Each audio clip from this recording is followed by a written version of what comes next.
पनवेल शहरासह तालुक्यात आणि नवी मुंबईत प्रसिद्ध असलेल्या बांटिया डेअरी फार्मच्या 4थ्या शाखेचं उद्घाटन नवीन पनवेल येथे मोठ्या उत्साहात करण्यात आलं। 6 महिन्यांपूर्वी पनवेल शहर, त्यानंतर खारघर, वाशी आणि आज ग्राहकांच्या सेवेसाठी नवीन पनवेल येथे बांटिया डेअरी फार्मचं उद्घाटन बांटिया कुटुंबियाच्या साक्षीनं करण्यात आलं। म्हशीचं दूध, दही, मलाई, पनीर, देशी तूप, लस्सी, मलाई मसाला, दूध व ग्राहकांसाठी विशेष करून खजुरांची विक्री या दुकानात केली जाणार आहे। तबेल्यातील ताज्या दुधाची फ्री होम डिलिव्हरी सुद्धा त्यांच्या मार्फत करण्यात येणार आहे। त्यासाठी 8425884259 येथे संपर्क साधायचा आहे। हे दुकान shop number 6, Riddhi Siddhi residency, sector 3, DAV school समोर नवीन पनवेल या ठिकाणी उघडण्यात आलंय। रायगड जिल्हा माध्यमिक आणि उच्च माध्यमिक विद्यासेवक सहकारी पतपेढी मर्यादित पेण येथे कोकण विभागीय TDF ची बैठक अतिशय उत्साहात संपन्न झाली। या बैठकीला ठाणे, पालघर, रायगड, रत्नागिरी आणि सिंधुदुर्ग जिल्ह्यातील कोकण विभागीय लोकशाही आघाडीचे सर्व सभासद तसेच काही जिल्ह्यांचे पदाधिकारी उपस्थित होते। सभेच्या सुरुवातीला सभेचे अध्यक्ष व संस्थेचे कार्याध्यक्ष नरसू पाटील यांच्या हस्ते छत्रपती शिवाजी महाराज यांच्या प्रतिमेला पुष्पहार अर्पण करून शिवजयंती साजरी करण्यात आली।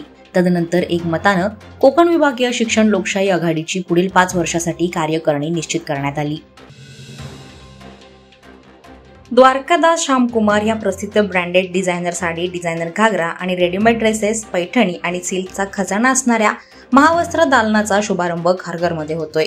या वातानुकूलित शोरूमचं उद्घाटन रविवार दिनांक 23 फेब्रुवारी रोजी सकाळी 11 वाजता shop number 55, Haware Tiara shopping complex, sector 13, Kharghar येथे होणार आहे। यावेळी सहकार मंत्री बाळासाहेबजी पाटील यांच्या हस्ते शोरूमचं उद्घाटन संपन्न होणार असून आमदार प्रशांतदादा ठाकूर, विधानसभा आमदार विक्रांतदादा पाटील, आमदार मंदाताई म्हात्रे, हावरे ग्रुपचे चेअरमन सुरेश हावरे तसेच द्वारकादास श्यामकुमार ग्रुपचे सभासद उपस्थित राहणार आहेत। छत्रपती शिवरायांची जयंती सातासमुद्रापार लंडनमध्ये मोठ्या दिमाखात साजरी झाली। वेलविन हटफील्ड बॉरो काउन्सिलचे महापौर फ्रँक मार्श यांनी शिवजयंतीच्या सोहळ्यात आवर्जून उपस्थिती लावली आणि तमाम भारतीयांना शुभेच्छा दिल्या। या उत्सव सोहळ्यासाठी युनिव्हर्सिटी ऑफ हार्टफोर्डशायरमध्ये गर्जा महाराष्ट्र मंडळाने पुढाकार घेतला होता। हटफील्डचे नगरसेवक कार्तिक वंकर हे शिवजयंतीच्या सोहळ्याला उपस्थित होते। यावेळी छत्रपती शिवरायांना मराठी, हिंदी, राजस्थानी, गुजराती भाषिक विद्यार्थ्यांनी अभिवादन केलं। विद्यार्थ्यांनी मुरारबाजी, बाजीप्रभू देशपांडे, शिवा काशी, तानाजी मालुसरे यांची रूप रेखाटली होती। या निमित्त कोळी गीतं, जोगवा, लोकसंगीत सादर करण्यात आलं, तर लंडन महाराष्ट्र मंडळाने ढोलताशे पथकाला पाचारण केलं होतं। उरण नगरपालिकेमार्फत गेले महिनाभरापासून वीर सावरकर मैदानासमोर मोठा खड्डा खोदण्यात आलाय। याबाबत कोणतेही बॅरिगेड सांगूनही लावण्यात आलेलं नाही। यावरून एखादी दुर्घटना घडण्याची शक्यता निर्माण झाली आहे। पाईपलाईन लगतच इलेक्ट्रिक केबल असल्याने या ठिकाणी काम करताना नगरपालिका कर्मचाऱ्यांना शॉक लागत असल्याची माहिती कर्मचाऱ्यांनी दिली आहे। भूमिगत केबल टाकताना ठेकेदारांनी अधिकाऱ्यांच्या संगनमतानं थुकपट्टी लावल्यानं ही गंभीर समस्या निर्माण झाल्याचं नागरिकांमार्फत बोललं जातंय। रायगड जिल्हा क्रिकेट असोसिएशनच्या वतीने एप्रिल महिन्यात RDCA T20 premier league cricket स्पर्धेचं भव्य आयोजन करण्यात येणार असल्याची माहिती RDCAचे अध्यक्ष अनिरुद्ध पाटील यांच्याकडून देण्यात आली। रायगड जिल्ह्यात लेदरबॉल क्रिकेटला नवसंजीवनी देण्यासाठी RDCA जोमानं काम करत आहे। या स्पर्धेत जिल्ह्यातील 8 संघांचा समावेश असणार आहे। विविध संघांचे मालक खेळाडूंचा लिलाव पद्धतीच्या माध्यमातून संघ खरेदी करतील। अत्यंत पारदर्शक अशा प्रक्रियेतून खेळाडू आणि संघांची निवड होणार आहे। मुंबई गोवा राष्ट्रीय महामार्गाचं काम गेल्या अनेक वर्षांपासून रखडलंय। सार्वजनिक बांधकाम मंत्री शिवेंद्रसिंहराजे भोसले यांनी मुंबई गोवा महामार्गाची पाहणी केली। माजी सार्वजनिक बांधकाम मंत्री रवींद्र चव्हाण यांनी देखील मुंबई गोवा राष्ट्रीय महामार्गाचं काम पूर्ण होण्याच्या दृष्टीनं अनेक दौरे केले, परंतु त्यांच्या प्रयत्नांना देखील यश आलं नाही। त्याचबरोबर तत्कालीन मुख्यमंत्री एकनाथ शिंदे यांनी देखील मुंबई गोवा महामार्गाच्या पूर्णत्वासाठी अशाच प्रकारचा एक दौरा केला होता।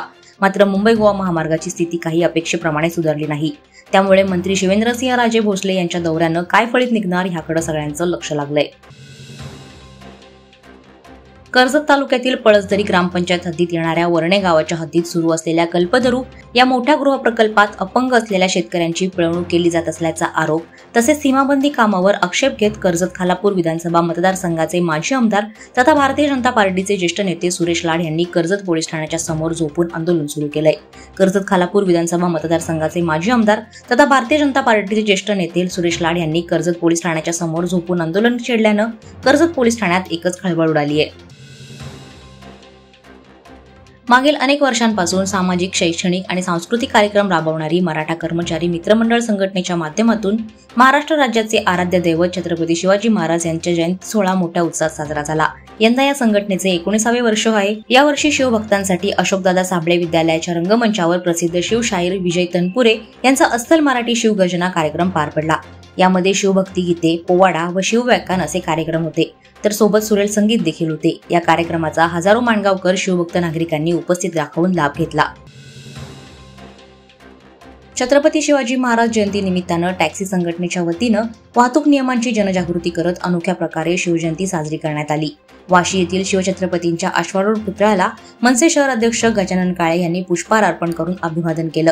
संघटनेचे अध्यक्ष बाळासाहेब शिंदे यांनी वाहतूक नियमांबाबत जनजागृती करत सर्व चालकांनी मद्यपान करून वाहन चालवू नये, प्रवाशांशी विनम्रपणे वागावं आणि वाहतुकीचे सर्व नियम पाळले पाहिजेत असा संदेश जनमानसात पोहोचवावा यामागचा उद्देश असल्याचं संघटनेचे अध्यक्ष बाळासाहेब शिंदे यांनी सांगितलं।